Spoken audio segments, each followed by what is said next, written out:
so it looks like it's 5:50. So I suppose we should start. Okay, maybe how does this picture make you feel? Relaxed. Relaxed. Is the lady working any particular muscles? Abdominal. Her brain. Sorry? Her brain. Actually, there would be some data. Right? So, which muscles? Abdominal. Yeah, her abs. She's working her abs. Okay. The lady is working her abs. I'm going to come back to this picture later. Hopefully you will understand why I put it here. So we are in Liverpool. This is IATEFL 2013. This is the title of my talk. This is my name. This is the school where I work. This is my iPad. Okay.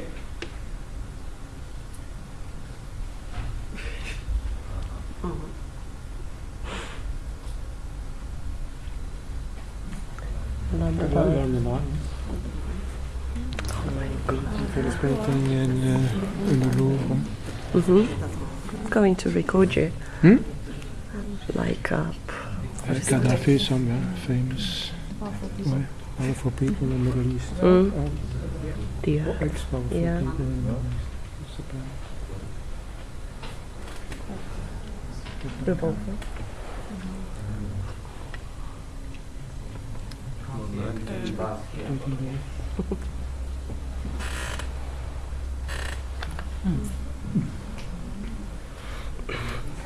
But you know. Some people in the audience know the answer, so don't spoil it for others. Brilliant. Why revolution? Okay, right. One revolution of London Eye takes how long? Half an hour. Half an hour. The Liverpool London Eye is probably quicker. Revolution. Okay, the first moments of a lesson or any interaction is naturally a strong part of it. And it's a great opportunity to learn. And I would like you to agree with me that we should make the most of it. What I showed you a moment ago is what I believe to be a good opening. Right? You saw some images, and there was problem solving, and we could start with another good opening. We could start with a promise, like this one. I think that's quite a common thing to hear. And I'd like to play for you a short clip. 对不起，请问你会说英文吗？ Sorry, once again.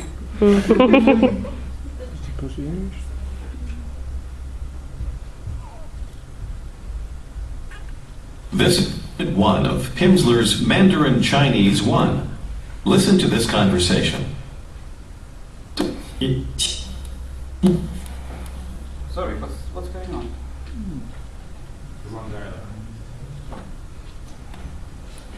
There is plan B, don't worry.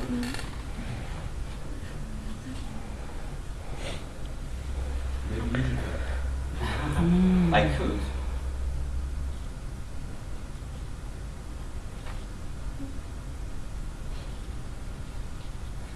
Listen to this conversation. 对不起，请问 It's quite funny, but my technology is not working. One last. This is Unit 1 of Pimsleur's Mandarin Chinese 1. Listen to this conversation. 对不起，请问你会说英文吗？不会，我不会说英文。我会说一点儿普通话。你是美国人吗？是，我是美国人。In the next few minutes, you will learn not only to understand this conversation, but to take part in it yourself. You may. Sure. 对不起，请问你会说英文吗？不会，我不会说英文，我会说一点普通话 and so on. It is possible. When you hear something like this, a promise like this, does it make you want to carry on with the lesson? Yeah. I was hoping you would say it. So that's one example of a good opening. That was Pimsleur, by the way. If you haven't heard of Pimsleur, it's a brilliant audiolingual course, and there are many languages. This is how I started learning French. I quite like starting my lessons with a language chunk.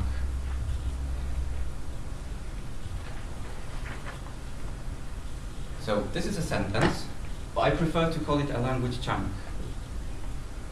And you might have noticed when you go to different presentations, there is already some picture or something happening on the screen. There is some music playing. It's not only me, but many people do it.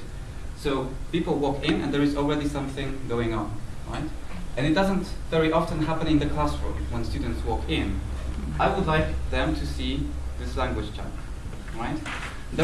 It is a common situation that, well, depending on the students and on the school, but it does happen that some students are late.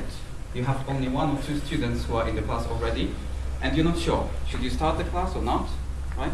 Should you wait? Maybe there is some heavy grammar stuff that you want to talk about, and you don't want to start until all the students are in. So, if there is only 1 or 2 students in, you could start playing around with this language chunk. So you could maybe identify the strong forms and weak forms. So where's the stress? Where can we have some pauses? Okay? And we could play with the students could play around with it, and we would want them to say, it's hardly surprising that she won't answer his calls after the way he's treated her. Right? And actually, I would want the students to memorize it. It's a bit old-fashioned, I know, I'm going to explain it a bit later. Okay, so it's no longer there. I would ask the students, do you remember it? Can you repeat it? And I would emphasize the spoken performance, the stresses, the strong forms and the weak forms. It's hardly surprising that she won't answer his calls after the way he's treated her. And as the students come into the class, we could kind of join them into the game. And then there would be another language chunk, and then another one. And I suppose you can see where this is going. Okay, in the first sentence we have the word hardly as the adverb, then hard as the adverb, and hard as the adjective. And the purpose of this particular lesson would be to enable the students to use correctly hard and hardly, and to understand that the pattern of adding ly to an adjective doesn't work in this case. So that would be a kind of grammar lesson, but this is the area of grammar where the grammar and lexis kind of are very close. Okay, starting with the language chunk. That's, I think, a great way of beginning a lesson. And you noticed that I kind of shifted the emphasis. So the aim of the lesson is the grammar, but I started playing around with pronunciation. And by the way, I prefer spoken performance rather than pronunciation. Okay, so strong forms, weak forms. Okay, you see this picture already. The lady is working her abs. I quite like the metaphor of thinking about language learning in terms of strengthening a muscle, strengthening particular muscles. And what is very useful to think about when teaching is why we are doing it. Why some people decided to come to this talk. Why we are drilling this passive reported speech. Okay, there is some purpose for it.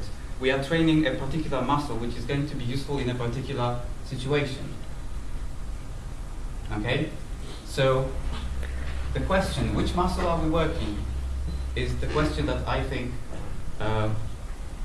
we should know the answer to this is something that could be communicated to the students at the beginning of a lesson. This is definitely something that the teachers should have in mind when planning a class and when moving from one stage of a lesson to another. For example, do you recognize it? FCE, use of English, part 3, part 1, sorry, part 1.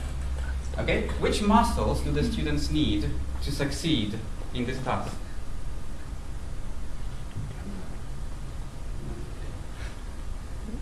We don't know. Well, you must know that they need to know the collocations, verb patterns, and generally the vocabulary. Okay? Some students think, and some teachers think, that the best way to prepare for an exam is to keep doing practice tests, but actually it would be more useful to identify which muscle they need to strengthen to succeed in this test. So this is an example of a test, but for example, informing the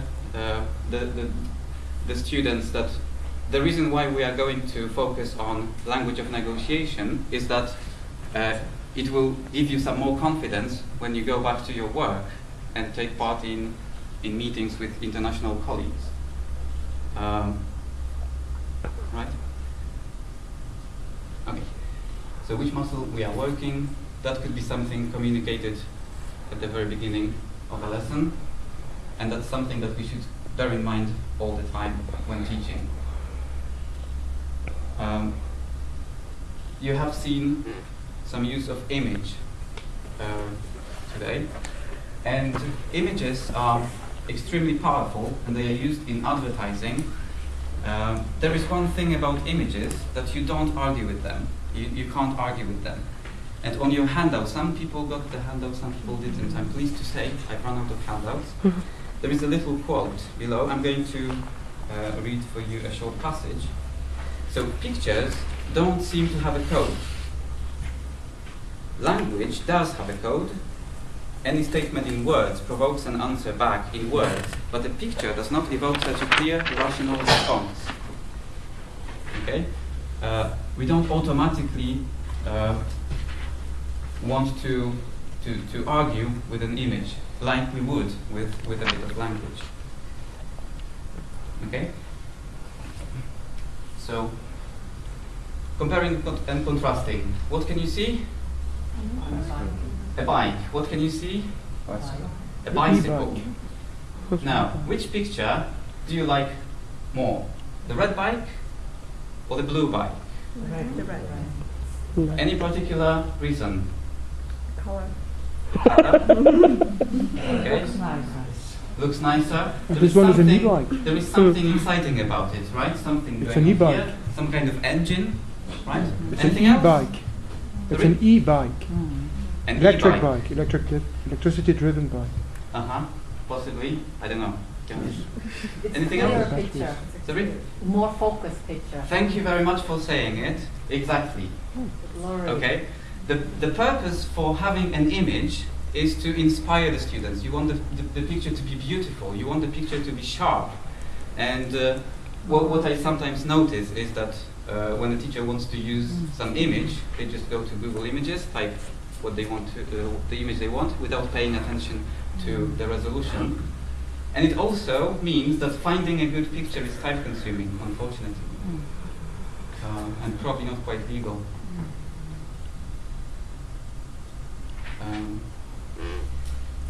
Okay. They want to say something. If we can use a picture, then we can definitely use a video. I'm going to show you a little video. Yeah, I know.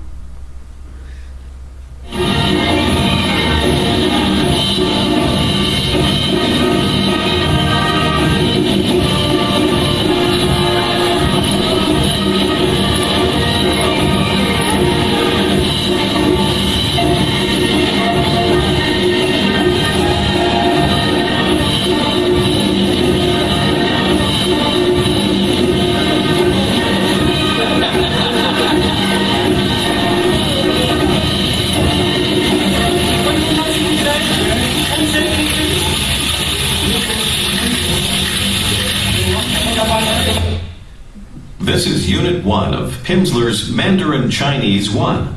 You will have to learn Chinese today.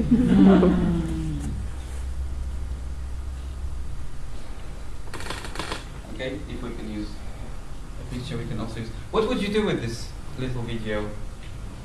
Would you have any idea what to do with it now? Sounds. How about talk about it in verse, right? I would want to use it. Well, the short presentation that I showed you at the very beginning, the revolution, was an introduction to one of the lessons that we do at Regent. In our standard language course, we have a 1 hour segment every day, in which we adapt the Krill style to an extent, and there is a topic of the week, and the purpose is to inspire the students to explore the topic of the week further and prepare a presentation, and then we assess their spoken performance and we identify areas for improvement, and that would be another way of starting a lesson. And the topic of the week would be politeness. So focusing this 1 hour segment would be topic driven rather than driven by any particular area of language. Okay, a video. And one more thing about the video. It was only 38 seconds long. If you use a video, don't put it film for an hour and a half. That's never a good idea, unless you have a very clear idea what to do with it. Clear educational purpose. Right. In the brochure, you might have seen that this talk is intended for the inexperienced teachers. Is everyone familiar with teaching unplugged? No. You might be by now. Well, to put it simply, it's teaching with very few resources, or with no resources at all. And the idea is to focus on the emergent language that comes naturally from the students. The idea is to harness the students' naturally occurring need of communication. And then, so they say something, and then we help them say it better. Okay, there were quite a few presentations in this IATEFL about teaching unplugged. Okay, now, this is Aikido. This is my understanding of teaching unplugged. Because the older gentleman doesn't seem very strong. He's just doing the right moves. The idea about Aikido is to use the opponent's strength, right? It doesn't require any energy. Just does the right moves, right? Moves in the right way, and everything happens. And he's fine, basically. But we know, I mean, it looks effortless, it looks visually attractive, but we realize that just by looking, we will not learn much, I suppose. Okay? And a very simple move. When you have a class and you have no idea what they learned before, you have no idea what they did, of course you don't want to tell them that you don't know, because that looks unprofessional, right? So they walk into the class and you ask them, how are you? Hello, how are you? Are you alright? Did you have a good day? Did you learn anything yesterday, or have you learned anything today? Don't look into your notes, just from your head. What did you learn? Tell me what you learned today. Okay? Did you learn anything? Right? That kind of thing. And it's very likely that at this point, students will start shouting out some random words. Okay? So my next move would be to ask, how would you use it in a sentence? Okay?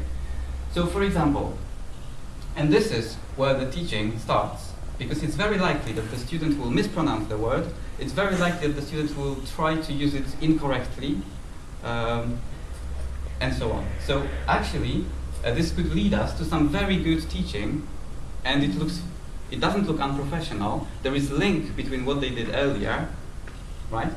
So let's imagine that a random student shouts out the word encourage.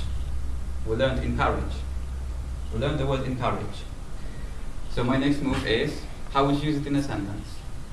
And I would want the student to be able to produce a phrase like this. This phrase might seem a little bit artificial, a little bit formulaic, But I would rather have the student memorize something like this than just memorize an individual word. Okay, so memorize a language chunk rather than an individual word. Okay, in this language chunk, there is a verb pattern, right? So better to learn a language chunk than to learn a rule. So encourage plus subject plus infinitive. Okay, better encourage me to do something. Okay, and we also can see the context, because the students could ask, for example, what's the difference between urge and encourage? Okay, we could have the word urge in this sentence. If we had the word urge in this sentence, my parents always urged me to learn languages. It's slightly more pushy, right? Urge. It's a bit more negative, whereas encourage is more positive. That's the only difference, actually. Okay, and as I said earlier, I would want the students to memorize. I believe it makes great sense to memorize a language chunk.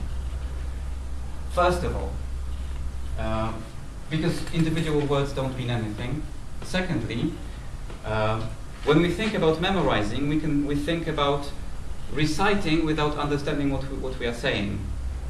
But on the other hand, there is some pattern, some in your database, on your hard drive, to refer to. And another thing is that the students are very likely to hear this word in exactly the same collocation or very similar one, right? And that takes us to the next stage, study skills. Okay? What I like to ask at the beginning of the class sometimes is, how do you learn new vocabulary? Or another question, how do you record new vocabulary? And very often,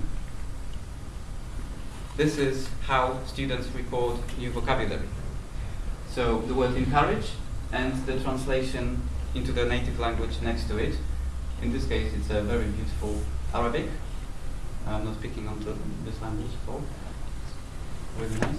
And but what I would want the students to do, I would want to encourage them to record the vocabulary this way.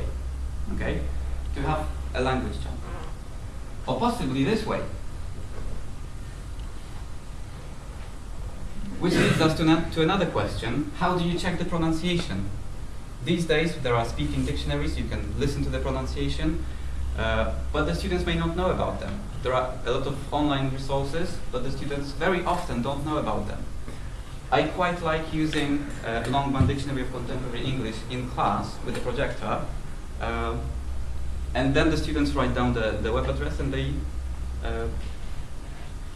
there is always probably half of the group who don't know about this dictionary. Right.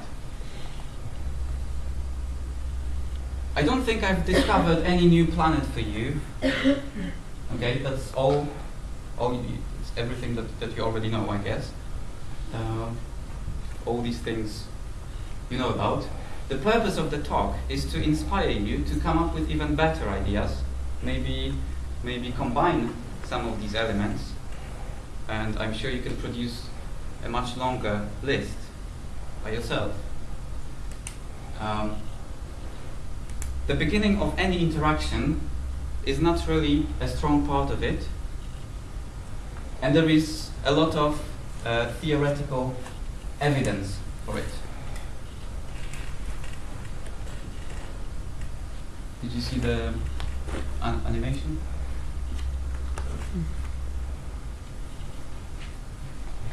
Right. So the first thing is first impressions. How long does it take to form the first impression? A few seconds. A few seconds, right? 8 seconds, 3 seconds, a tenth of a second. Different sources, different figures, but it's a very short time, a couple of seconds, as you said. And we remember our first impressions. For example, when we first got off the train in the city, we looked around, what was our first impression? Or when I first met this person, what was my first impression? We remember that after many years sometimes. When I first met him, I thought he was Yeah, but then we became good friends. There was an interesting study that I came across. A group of applicants went through job interviews, okay, and trained interviewers spent at least 20 minutes with each applicant, and at the end of those interviews, the task was to assess those candidates' self-assurance and likability. Right? So at least 20 minutes. Those interviews were video recorded, and then another group of people, just random people, watched very short clips of those interviews. The clips were 20 to 32 seconds long. And at the end, they also had to assess those candidates' self-assurance and likability. Okay? What were the results? The same, very similar. Not the same, but very similar. Which could suggest that this decision, do I like this person, do I think that this person is self-confident, is made very early. And what happens later is only confirming it. Okay? Were these the same beginnings, or did they take 20 or 30 seconds from another piece of the interview? Beginnings of the interview. I don't know the details, but they just the idea is that they only saw those people on a video, not face to face, for 20 to 32 seconds. But the first impression, the same first impressions the other time. And they had the same first impressions as the people who spent much longer with these candidates. Yeah, those same people. Yeah, I mean those same applicants. Right. So. The first impression, the first couple of seconds, is the time when our brain receives a lot of information. There is a lot of information that we are aware of, right? We pay attention to the way somebody is dressed, accessories, voice timbre, and so on. But also to many things that we are not aware of. There is so much of this information that we are not conscious of all of it, right? In other words, we learn a lot in the first couple of seconds.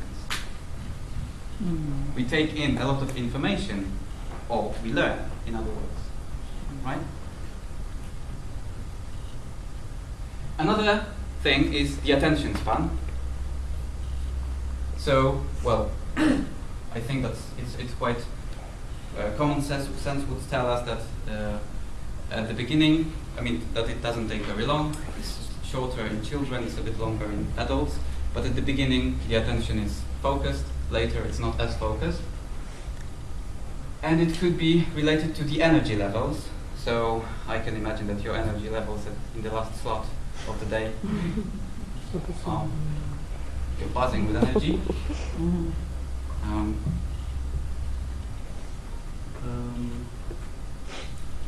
Just wanted to make sure that I don't. Yeah. Do you know this man? If you don't, I will have to quickly tell you that this is Professor Kieran Igan, who did the plenary session at IATEFL 2010 in Harrogate. It was a brilliant talk. If you haven't seen it, you can watch it online. You can find the link on the handout, but don't look for it yet. And if you have seen it, watch it again. It's brilliant. And this is, yeah, are you ready? Are you ready?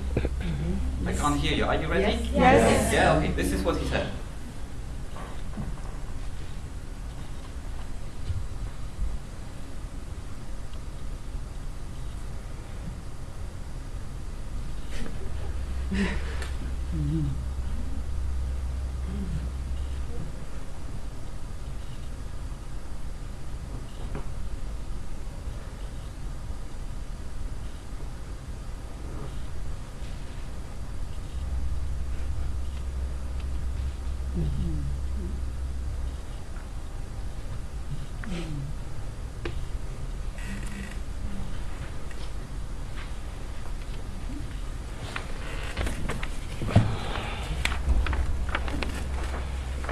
It's on the handout, and there is also the link. Can you read it? Yeah? Right. Okay, one thing is that it's about children, so but I believe what works with children is very likely to work with adults.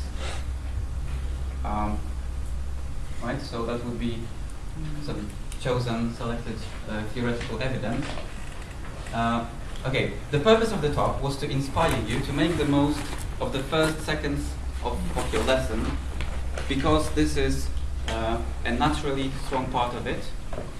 And when you think about first seconds, you probably may think about lead-in or about warm-up. But I'm thinking about something before that, even before the lesson, right? As the students walk in.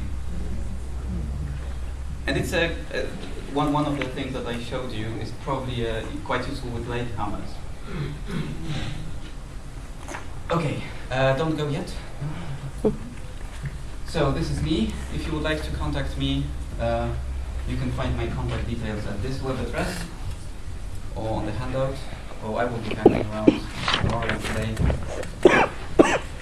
Before you go, okay.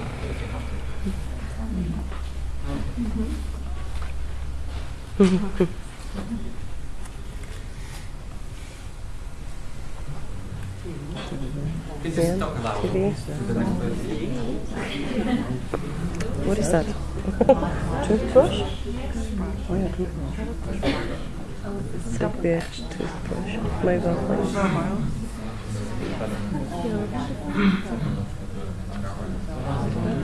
Darwin. Evolution. Yeah. After revolution, evolution. Thank you very much.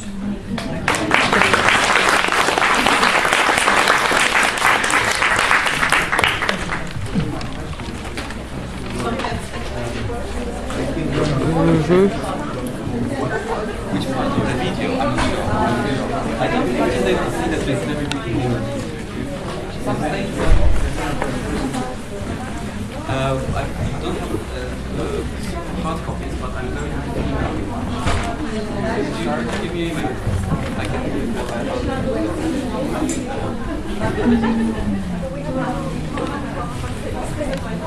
No problem.